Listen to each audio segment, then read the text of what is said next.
Habibie, Megawati, Tri Sutrisno, ya, Kamzahas, Yusuf Kala, Ma'ruf Amin, ya. Mereka yang memang disediakan karena kualifikasinya. Mereka orang yang sangat terdedikasi, orang yang sangat berkredibilitas tinggi.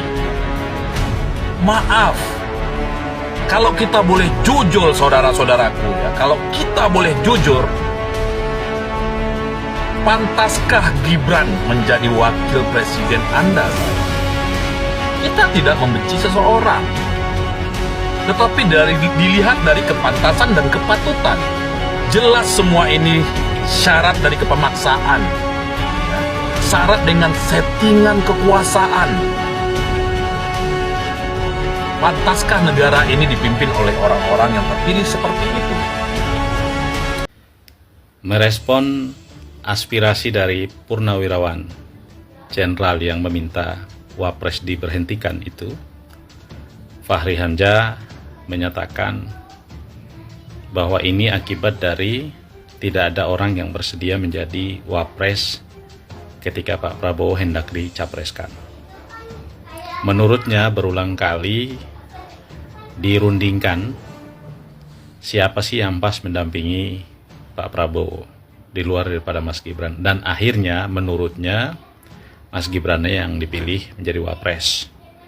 Andai Mas Gibran tidak menjadi Wapres, keadaan tidak akan sulit semacam ini atau sedemikian ini. Mas Fahri Hamzah, kalau Wapresnya bukan Gibran, Pak Prabowo itu tidak menang jadi presiden. Begitu kira-kira, jangan seolah-olah membuat kita ini nggak mengerti mengapa Gibran dipilih menjadi Wapres.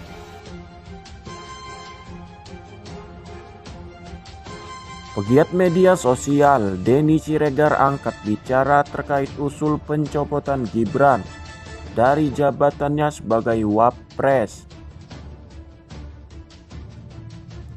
Sebagaimana disuarakan Forum Purnawirawan TNI. Melalui cuitan di akun media sosialnya, Denny Siregar menyebut para purnawirawan TNI ini merasa takut. Takut yang dimaksud dengan hal yang terjadi ke depannya terhadap pemimpin tertinggi di negara ini.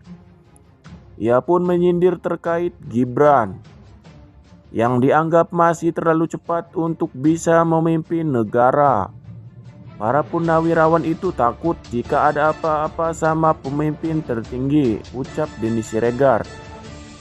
Negeri ini dipimpin bocil yang masih suka mainan, ujarnya. Sebelumnya, Forum Purnawirawan Prajurit TNI yang terdiri dari ratusan jenderal serta puluhan laksamana, marsekal dan kolonel membuat sebuah pernyataan yang berisi 8 poin.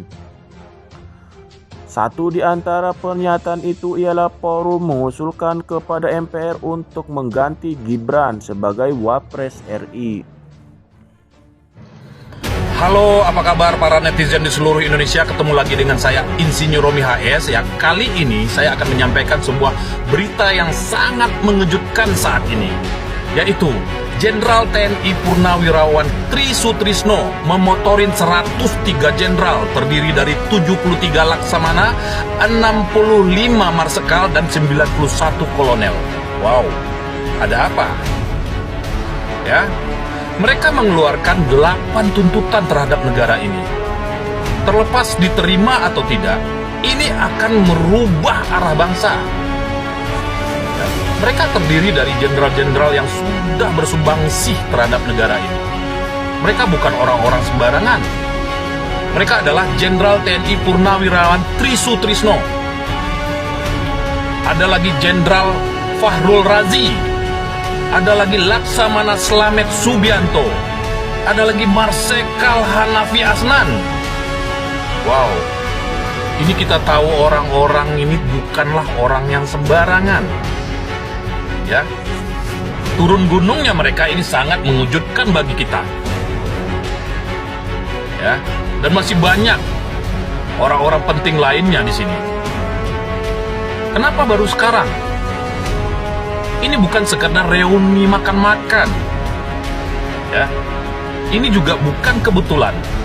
Ini panggilan bela bangsa yang ada di tubuh mereka. 8 tuntutan mereka antara lain. Yang pertama, Indonesia dikembalikan kepada Undang-Undang Dasar 45 versi aslinya, tanpa revisi-revisi yang terkesan menyesatkan. Yang kedua, mendukung program Prabowo, ya, selaku Presiden Indonesia yang terpilih sekarang, kecuali pemindahan ibu kota negara atau IKN. Yang ketiga, memberhentikan proyek-proyek strategi nasional seperti PIK 2 dan Rempang yang sangat menguntungkan para oligarki dalam hal ini. Yang keempat, memulangkan tenaga kerja asing ya ke negara mereka masing-masing. Ini mengancam ekonomi dan kedaulatan bangsa. Yang kelima, penertiban tambang ya, merujuk kepada Undang-Undang Dasar 45 pasal 33. Semua kekayaan alam itu untuk kesejahteraan rakyat Indonesia. Yang keenam, desakan reshuffle para menteri yang terindikasi korupsi. Ya. Yang ketujuh, memutuskan hubungan aparatur negara yang masih punya hubungan dengan kepemimpinan lama. Total putuskan hubungan dengan Jokowi. 8. Menggantikan Gibran selaku wakil presiden saat ini. Tentu dinyatakan tidak patut dan sudah melanggar konstitusi jika Prabowo mengabaikan tuntutan para jenderal ini. Tentu ini menjadi konsekuensi yang sangat besar dalam pemerintahan. Ini tidak hanya soal legitimasi kekuasaan kepemimpinan Prabowo saat ini, tetapi ini soal stabilitas politik di negeri ini. Menyangkut poin ke-8 dari tuntutan para jenderal, menurunkan Gibran selaku wapres. Tentu ini soal kepatutan. Ini bukan soal kebencian terhadap seseorang. Dan ini juga bukan kepentingan politik semata. Mari kita berpikir secara normal dan rasional. Lupakan soal kepentingan-kepentingan pribadi. Pertanyaannya, lupakah kita dengan wakil presiden sebelum-sebelumnya?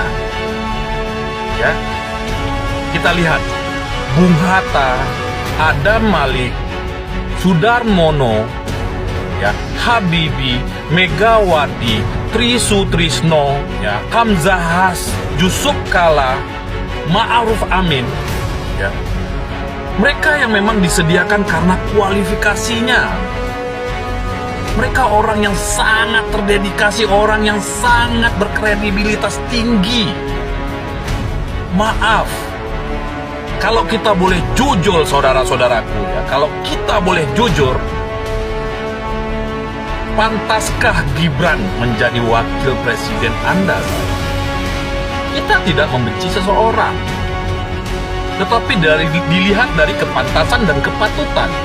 Jelas semua ini syarat dari kepemaksaan, syarat dengan settingan kekuasaan. Pantaskah negara ini dipimpin oleh orang-orang yang terpilih seperti itu? Oke, terakhir dari kita. Sekarang terpulang kepada kita semua.